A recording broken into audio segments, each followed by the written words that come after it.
So we are moving forward with the conference. Today is the last day, first panel.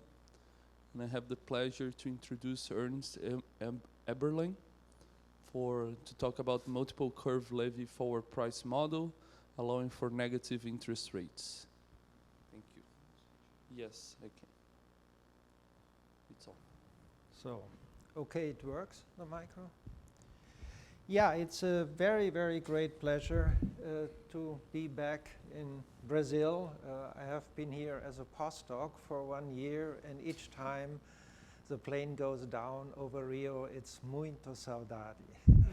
So, and well, Búzios, of course, is a very special place within Brazil. In addition, I told my daughters, if there is a place which is close to paradise, go to Búzios. Yeah, I'm talking, it doesn't make sense to talk about Bruno. My relation to Bruno is still not here. In spirit, he's here. In spirit, he's here. Yeah, I met Bruno a long time ago at these global derivative meetings where mainly practitioners could pay the registration fee, and there was a few academics, but a number of times I presented there and I saw the tribute paid to Bruno's work in these circles, so I admire him for a long time. Now let me come to multiple curves. This is joint work with Christoph Gerhard. He got his PhD 2 years ago, and now he's in the quantitative finance department in the economics school in Freiburg. So I have still access to him, so to say, and we continue to cooperate. And Zorana Gerbach, she is in Paris now. What is multiple curve? Now, we have many situations in finance where you have to consider several interest rate curves simultaneously. For example, in the FX context, and if you have to value FX options, then you have to consider simultaneously interest rates for euro, Swiss franc, Japanese, then and US dollars, for example. So this makes life complicated already. Another situation where you have many curves, not multiple curves, we have many curves, is in credit risk. You have a hierarchy of interest rate structures according to the credit rating. But all this is not what we mean by multiple curve. By multiple curve, we mean something which I try to explain by looking at the basic quantities in interest rate theory.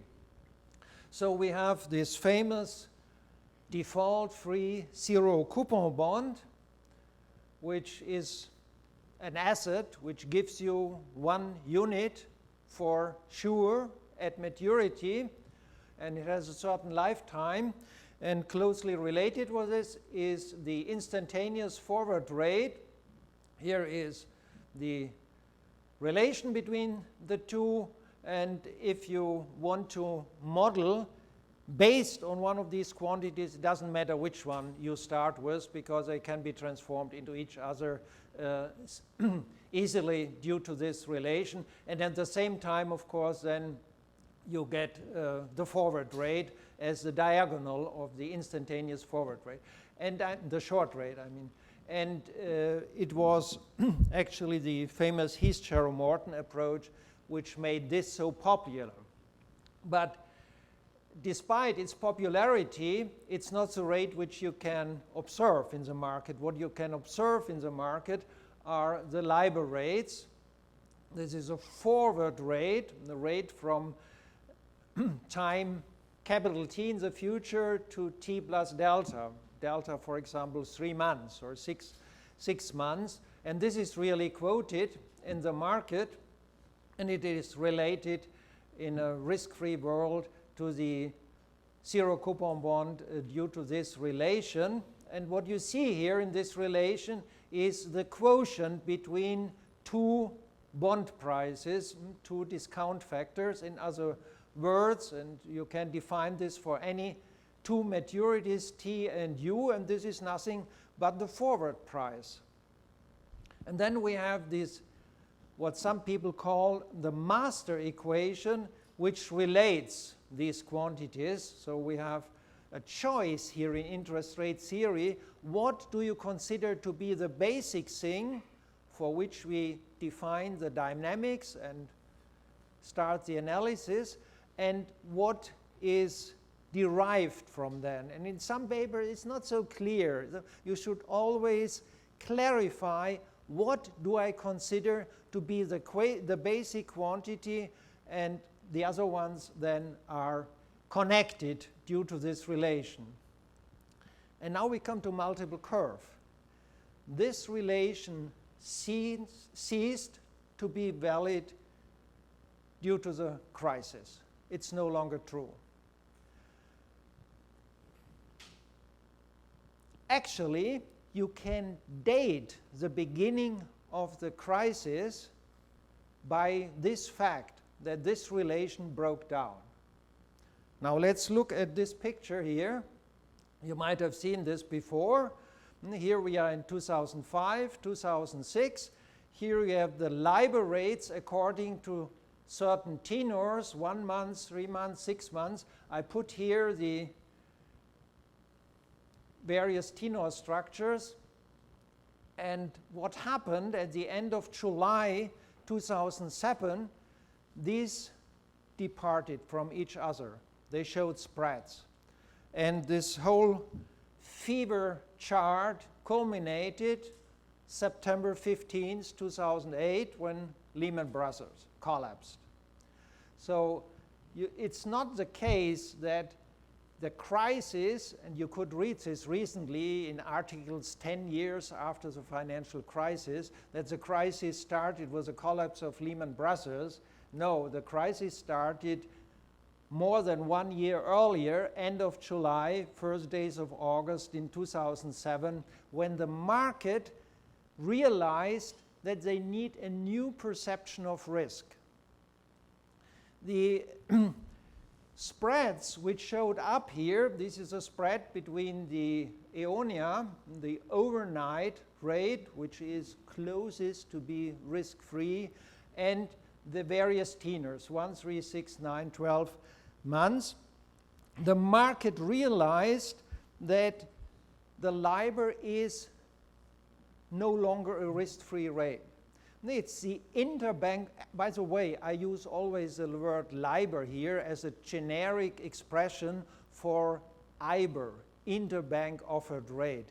That would be better because all the data I use is euro data. What I use is the Euribor, not the LIBOR, but the LIBOR is such a popular word that you allow me to use it generically for this rate, for this interbank rate. And the market realized that the interbank market is no longer risk-free. This was what happened at this point. And that it could be considered to be risk-free is a consequence of the way the classical LIBOR, which will be replaced very soon by a new rate, but how the classical LIBOR is determined. You have a panel of banks, and they report at 11 o'clock London time a certain rate which they think is a rate for which they could borrow from other LIBOR banks. So it's the interbank rate, and this is a dynamic panel. So if one of the banks is no longer considered to be safe enough, it is replaced by another bank. And this is why you could consider this to be a risk-free rate. And at that time point, the market realized that's not true. Even those LIBOR banks are not safe. And then Lehman Brothers gave the proof that something can happen. Now, I can show you now, since it's early in the morning, a number of other pictures to wake you up a little bit. So the second thing which changed in modeling interest rates is that this axiom, some people made it an axiom, that interest rates are positive quantities, that this axiom too broke down. This is a picture from 2006, May 1st, the green one, May 16, the red one, July 4th, the blue one, and here is a zero line. So you see, by July, actually it happened in June the first time, by July, the whole German, no, that's the AAA euro bond rate, what I show you here, and this is Germany and I think the Netherlands. All the others are no longer AAA. So this rate is completely negative in 2016 up to 10 years. That means Angela Merkel, if she needs money, the people are willing to give her money and to pay in addition, instead to receive something. And we have this phenomenon until now. Currently, I didn't check this morning what's going on, but currently I think it's negative up to 7 years maturity still. And we have to take care of this because your models will not work anymore if you allow only positive rates. Now here you see what happened to the discount curve. I mean, this is 2006, 2008, 2010, 2012, 2014, 2016. These are the discount rates which correspond to various tenors. On top, the red one is the base curve derived from overnight quotes. And then we have 1 month, 3 months, 6 months, and 12 months. And you see the spreads increased. So this is bootstrapped from, you get each curve by bootstrapping it from instruments which are, for example, 6 months instruments or 3 months instruments. And then you can, Christoph is an expert now in all these things, you can bootstrap these curves and you see how this changed, and in particular that it is a monotone structure. And what you see here in this picture from 2017 is this phenomenon of negative rates. In principle, a discount curve should go down, but due to negative rates, it goes up first. The red one is the overnight, the so-called risk-free. The green one is 1 month, 3 months, 6 months, and 12 months.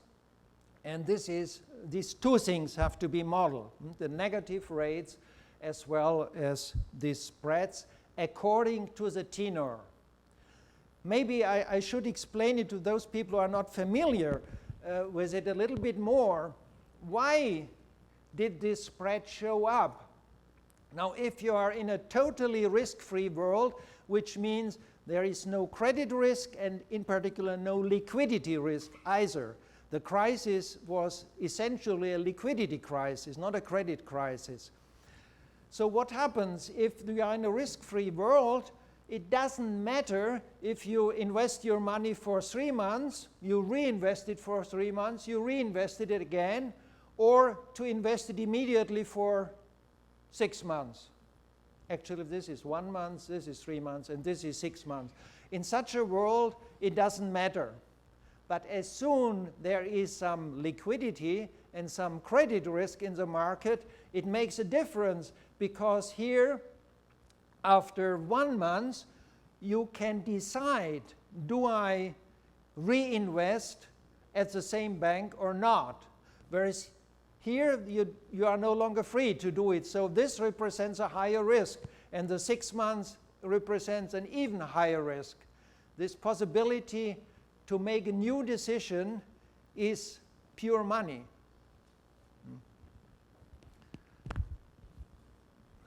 Now here is another picture. you see the bond prices as before, the discount curves, and these are the derived instantaneous forward rate. This is just by taking logarithm minus in front and takes a derivative. Now this are done by cubic splines, so they are quite smooth to be able to take derivatives. So this is the forward rate, and you see again here in 2016 the forward rates are deep in negative territory. Here is a 0 line. One more picture, and this is very hard work for Christoph. Now these are actually what you would call the LIBOR rates, the forward rates depending on tenor, and I think we are here in horizontal direction, yes, 2006, 8, 10, 12, no, it's 5, 2007, 2009, 2012, 14, and 16. So you see how the spreads build up, and again here in 2016 we have the curves are deep in negative territory. So this is, the green one is the basic one, which represents,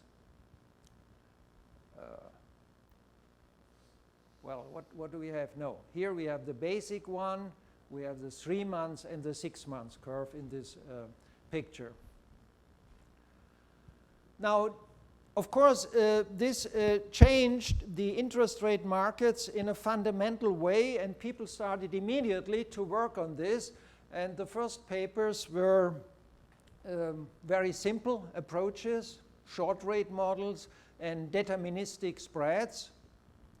And over time, it became more sophisticated. I listed those I'm aware of, but it's certainly not a complete list what has been written.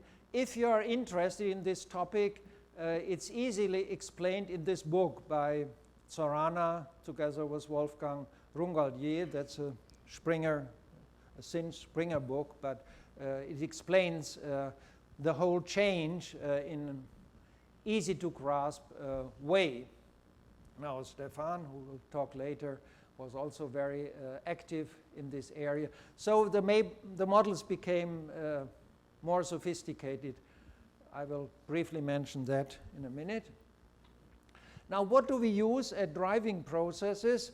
We use so-called time inhomogeneous Lévy processes. Now you have Brownian motion, but this is not flexible enough for this purpose to fit the volatility surfaces, so we use Lévy processes, even time homogeneous. You can describe them either in the classical way by taking the characteristic function, and as was mentioned by Lane yesterday, in order to be able to get a reasonable model, you need always exponential moments. This is not a real restriction. This is an equivalent way to make sure that exponential moments exist, because all the processes we are interested in have exponential moments. So this generalized hyperbolic class and all the subclasses like normal inverse Gaussian, that hyperbolic itself, like variance gamma, etc. The only one which you exclude here are stable processes, and this might be the reason why Mandelbrot's approach a long time ago never became popular, because you want to have a martingale here, and a martingale means you have to have expectation of exp of such a process, otherwise you cannot define a martingale. And that's not a real restriction. You have quite heavy tails which still allow finiteness of this moment. This is a more modern way to describe it.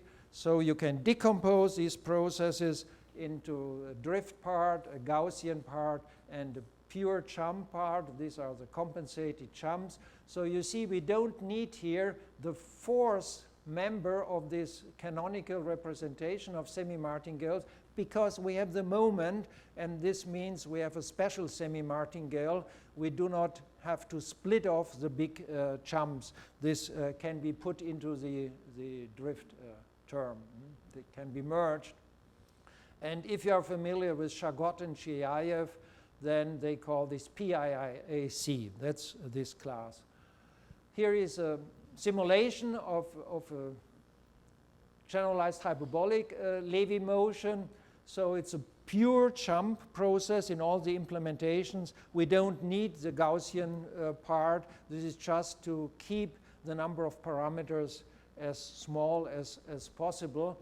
And I often hear, even at conferences, people say, yeah, you are using jump processes because real price paths at the exchanges are pure jump. That's true. I mean, in the high frequency world, you have this sort of jumps. There is no continuous part in it, but this is just a nice aside. The reason why we use this pure jump process is the distributional flexibility. The distributions which these processes produce on a certain time horizon, they are very flexible. And they're even consistent as time goes on. So if you just use Brownian motion, then you have a normal distribution and just the variance changes as time goes on. Another reason why this class is still easy to handle is this little proposition. You often need expectation of exponential of a stochastic integral. If the integrand is a deterministic function, a continuous function, then this quantity can be easily computed. And this is very important because this way you get characteristic functions, you get moment generating function, etc., all for sorts of transforms. And there's an easy trick which I can show you if you want, how you get this quantity in 3 lines for most of the processes. So this is an important input. Now the paper which I had listed together with Christoph, which has recently appeared in Quantitative Finance, uses the instantaneous forward rate as a starting point. You have this nested system of tenor structures, 3 months, 1 month, 3 months, 6 months. This gives you the frequency, how payments have to be made for such a contract. And then you can model according to this structure each instantaneous forward rate separately. And then you have, of course, many restrictions which to make sure that you get the right structure. But this has appeared recently in Quantitative Finance, so I don't want to discuss it further. One nice thing which we could do in this paper is that we developed it in a 2-price context, so we could exploit bid and ask quotes, which is important because a bid and ask quote gives you some information about the liquidity of the market. So again, what do we take here as basic quantity? You would guess that, okay, they will take the LIBOR rate, the forward rates for the various tenors which are in this structure, but this is not what we do. You will understand in a minute that instead we take this quotient, the forward process, as a basic quantity and derive from it then LIBOR rates, bond prices, etc. Actually, we don't need bond prices at all. We need only quotients of bond prices. You will understand in a minute why this makes sense. So to get the basic discount curve, which is this overnight curve, this default free 0 coupon bond does not exist anymore in the market. It has to be replaced by something else, and this something else is the discount curve, which is bootstrapped from the overnight rates, from the swap rates. And to model this, we start with modeling the most distant quantity. You have here this tenor structure, and now we do a backward procedure, and we start with the most distant rate. What is the input? We need this forward process, which is a quotient, which we can get from our screen. Once you are able to bootstrap this, which is not trivial, not a trivial business, but then you have a starting value. This was a curve which you saw when I showed you these rates. And we need just a volatility function. Typically, you could take the Wasicek volatility function. And then we define this most distance forward process as starting values times exponential. This is the random term, volatility integrated with respect to this time inhomogeneous Lévy process, plus a certain drift. But the drift will immediately disappear because we want this to become a martingale. So we have to compensate it, exponentially compensate it. This is the exponential compensator of the Gaussian part, and this is the exponential compensator of the pure jump part. And here is the explicit form of the driving process. So that's the Gaussian part, which in the implementations is 0, and this is the pure jump part. And then you have to go from this last section in your tenor structure to the next one. For this, we have to make a measure change. This is BGM, Preis-Carteret-Musiela philosophy. But they modeled the LIBOR rate and not the forward process. And what is the density to go to the next martingale measure? It is nothing but this forward process. So this forward process which we model has two different meanings here. It is the basic quantity which we model, and it's at the same time the density for the measure changes. And this makes life so easy because you do not have any approximation like the frozen drift which you have in BGM, etc. And this gives you then, due to Gerzanov, a new Brownian motion, a new compensator. This gives you a new driving time inhomogeneous Lévy process. And then the next forward rate here is modeled in the same way with its own volatility function. And then you go on, and finally you get each rate in the same analytic form, but with respect to different martingale measures, measures which correspond to these maturity time points. One thing one has to mention here is that the switch from one maturity to the next happens in a way such that the structure is preserved, because the new driving Lévy processes or time inhomogeneous Lévys arise just by changing it by a deterministic drift. This is a complicated function, but it's still deterministic, and this means it's structure preserving, whereas in the BGM philosophy, here you need always approximations to stay within the same class of processes. So this is much simpler. So this was the base curve. And in order to get now the spreads, we look at this nested system of tenor structures, and we define now, and this comes from the pricing of forward rate agreements, these LIBOR rates corresponding to a tenor I, for example 3 months, as the conditional expectation of the spot LIBOR rate given this time point t. Yes. And we have now two possibilities. Either you consider additive forward spreads, that would be more natural, but in the context of exponential models, exp of something, multiplicative spreads are much easier to handle.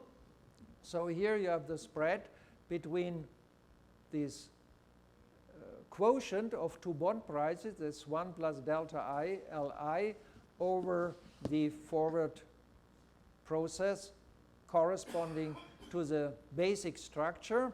And there's an easy lemma that these LIs, these rates are martingales with respect to the martingale measure corresponding to TIK, if and only if this multiplicative spread is a martingale with respect to the time point previous to that one.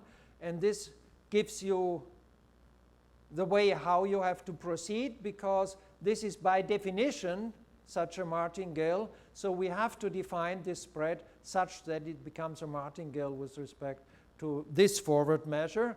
And this is what we do. Again, we take some volatility function, and this multiplicative spread is then defined in the first variant as starting value x of such a random term plus the compensator, and the compensator is chosen such that it becomes the right martingale. So this is easy to handle, this approach, but not very satisfactory, because the spreads are not necessarily bigger than 1, the multiplicative spreads. So we want to have them bigger than 1. But just to show you the formula, now we have defined this at the beginning. That's the basic rate, and we have defined what the spread is, and then we get the LIBOR rate easily by going through this analysis.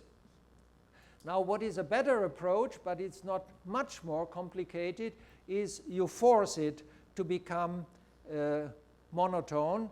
And this is, so the multiplicative spreads should be bigger than 1. And this is easy to achieve. You take the spread minus 1 is starting value, put this on the other side, times x of something. Then you have, if you put the 1 on the other side, 1 plus something positive. So this guarantees positivity. And now to calibrate it, you have to price instruments. Take caps, for example. This is the formula for a caplet. The caplet is expectation with respect to the right forward measure of the rate minus a certain strike, positive value. In order to be able to apply this, you put the delta into, you add a 1 here, you subtract a 1, then you have the quantity which we have explicitly, and you can write this with respect to the initial forward measure, the one with the right point. And this formula can easily be transformed into a Fourier formula, which is numerically extremely fast. I cannot go into this detail. This is standard by now. You have to make sure that the volatility which you use splits into 2 factors corresponding to capital T and small t, but all the standard volatility functions have this property. Yeah, and now exploiting this, now you need really a good computer, because calibration is a tough thing. We have many maturities. By the way, here we have negative strikes, and we can handle this. This is minus 0.2. We have negative strikes in the market, and we have certain maturities, and the data comes from Bloomberg, of course. So we get the volatility from Bloomberg. The black net is the data which we got from Bloomberg. And then you try to get as close as possible to this data, and you have to compute in each step all these values, take the squared according to Gauss, sum them up, and you have to minimize this. And this is really heavy computing, and at some point when you are patient, when you lose patience, you stop your machine, but you can go as close as you want. Now the papers which I should mention, the classical reference for this bootstrapping of the rate of the discount curves is Ametrano-Bianchetti, but we have our own paper in the meanwhile, namely Christoph wrote a paper together with his new boss, Eva Lütke-Bomert, and there you have an updated version and an easier to grasp version than the classical Ametrano-Bianchetti paper. If you are interested in this bootstrapping, then this is a paper which appeared recently in Quantitative Finance. The preprint is on my webpage. The revised version was submitted just last week. And then this is the old paper about the Lévy-Leiber model, where at the same time we have this forward process construction, and this is about the numerics, how you get these Fourier formulas. Okay, thank you.